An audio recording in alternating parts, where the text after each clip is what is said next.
Hey everybody, it's Ron. Every Monday through Thursday, we talk about how some event in business history reshaped the world. But on Fridays, we talk about something completely different. These are the stories that went completely off the rails. They may have still changed the business world, just not in the way anyone wanted. These are the business bloopers. It's the late 1980s, and you're standing on a cold Navy dock somewhere in the Soviet Union. The air smells like salt and diesel. Steel hulls loom overhead, and these aren't just cargo ships. These are warships. Gray paint, radar towers, missile mounts, and on paper, they now belong to Pepsi. Not leased, not sponsored, owned. At this exact moment in time, PepsiCo technically controls a fleet that includes submarines, destroyers, and cruisers. Not because they wanted them, not because anybody lost a bet, but because this was the only way to get paid for soda during the Cold War. If that sounds insane, it should, because this wasn't a publicity stunt. It wasn't a joke. It wasn't even a mistake in the usual sense. It was a perfectly logical business deal that just happened to turn a soft drink company into one of the world's largest naval powers, at least on paper. And if you're wondering how a company known for vending machines and Super Bowl ads ended up trading cola for warships, hang around, I got a story for you. But okay, how did we get here? From Business Basics, I'm Ron Trucks, and this is Business Bloopers, the weekly podcast where we unpack the business decisions that sounded smart until they weren't. Every Friday, I'll take you through a real story where something went off the rails. Sometimes it's hilarious, sometimes it's painful, but always it's a reminder that even smart people screw up in business. And we'll look at why that matters.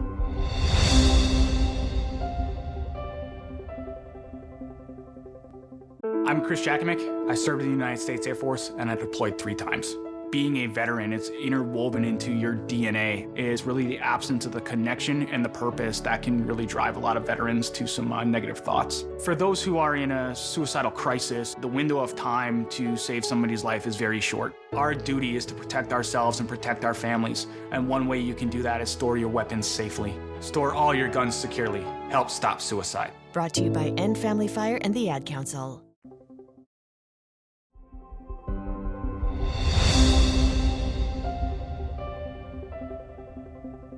Pepsi-Cola controlled Russia. That access dated back decades, built through diplomacy and trade fairs and careful relationship building with Soviet officials. Pepsi hadn't just positioned itself as a product, it positioned itself as a symbol of modern Western consumer culture that the USSR was willing to tolerate, even experiment with. But there was a catch, and it's a big one.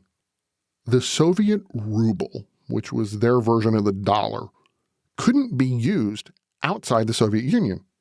It wasn't convertible on global markets. You couldn't take rubles earned in Moscow and turn them into dollars in New York.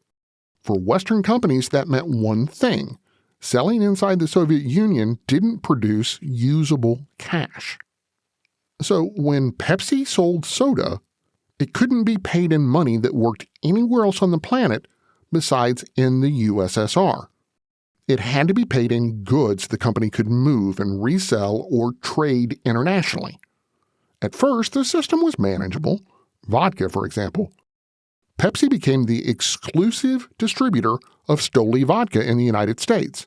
The Soviets got soda. Pepsi got product it could sell for real currency, and everybody stayed happy, even if they weren't drinking the vodka.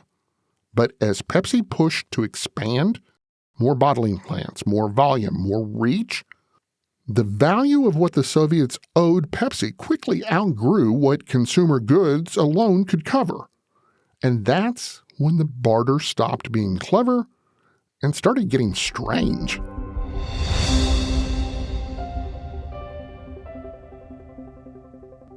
I'm Chris Jakimick. I served in the United States Air Force and I deployed 3 times.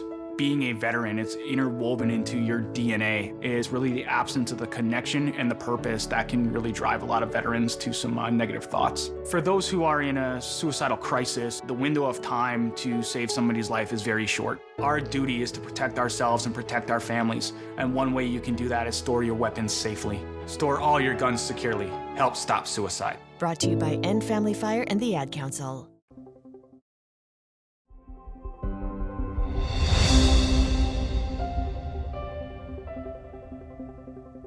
In the late 1980s, as the Soviet Union's economy strained and its military downsized, negotiators looked for assets they could trade. Not sell, trade. What did they come up with? Ships. Specifically, decommissioned naval vessels. So, Pepsi signed an agreement that included 17 submarines, a cruiser, a frigate, and a destroyer. Transferred not for defense, not for use, but as payment. On paper, Pepsi now owned the 6th largest naval fleet on the planet. This wasn't a publicity stunt, it was a ledger entry. For a brief moment, Pepsi technically controlled more naval tonnage than many NATO countries. The joke that followed, widely attributed to Pepsi executives, summed it up perfectly. We're disarming the Soviet Union faster than the U.S. government can. Of course, Pepsi had no intention of becoming a military contractor. The ships were immediately sold to a Scandinavian scrapyard. The goal wasn't power projection, it was asset liquidation. Turn steel into cash, move on. But the blooper wasn't the ships themselves. The blooper was that a marketing success, selling soda inside a closed economy, forced Pepsi into a position where it had to manage submarines and lawyers and shipyards and international optics, all to close the books on selling cola. What started as brand expansion had wandered into naval logistics.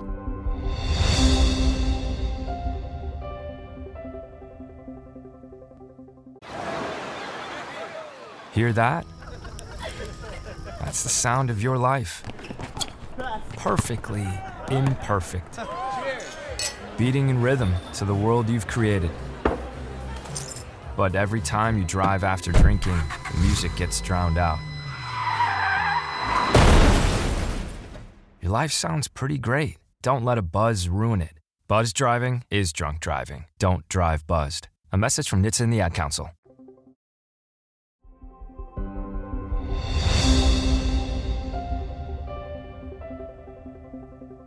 On top of it all, the timing couldn't have been stranger. Within a few years, the Soviet Union completely collapsed. Ruble convertibility changed. Western brands flooded in. The very economic conditions that made the Pepsi barter deal necessary vanished almost overnight. Pepsi exited the arrangement, the ships were gone, the vodka deal faded, and the company returned to doing what it actually knew how to do: sell drinks. Not dismantle Cold War hardware. But the story stuck.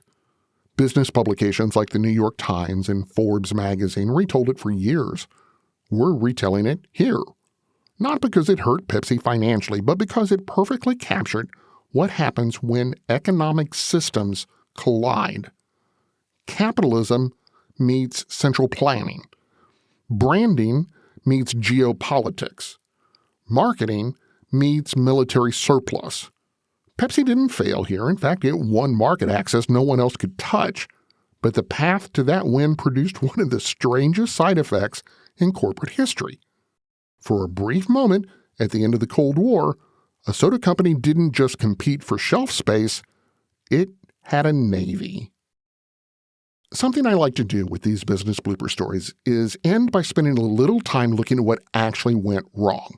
So in this case, what went wrong? Well, in some ways, nothing. Pepsi didn't screw up the deal. They understood it perfectly. What kind of went wrong was the system they were using to operate inside. The Soviet ruble couldn't leave the Soviet Union. That meant every successful sale created value Pepsi couldn't use unless it converted it into something physical. As long as that something was vodka, the system was working. But once Pepsi continued to scale up in the USSR, the economics forced the company into asset classes it never wanted to manage. This wasn't arrogance or stupidity. It was what we call structural friction. A closed economy met a global brand, and barter filled the gap where currency couldn't. The result wasn't illegal or reckless, it was just deeply weird. The lesson isn't don't do business internationally. It's that constraints shape the outcomes. When money doesn't behave like money, companies start solving problems in ways that look absurd from the outside. We all know Pepsi didn't aim to own submarines. It followed the rules of the system until the system produced a punchline. And that's where the real blooper is. When incentives and constraints don't align, even smart decisions can end up in places no one intended.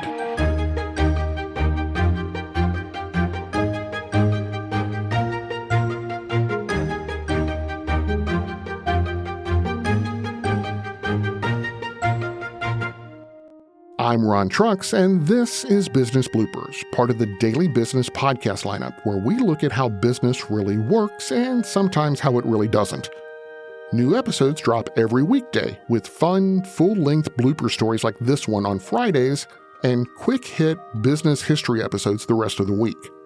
Follow us on Apple Podcasts, Spotify, YouTube, or wherever you listen.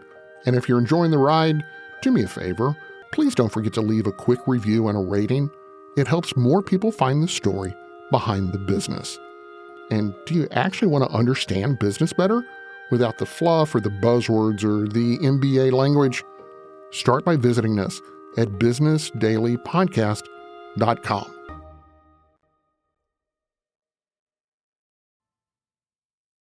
Mom, can you tell me a story? Sure. Once upon a time, a mom needed a new car.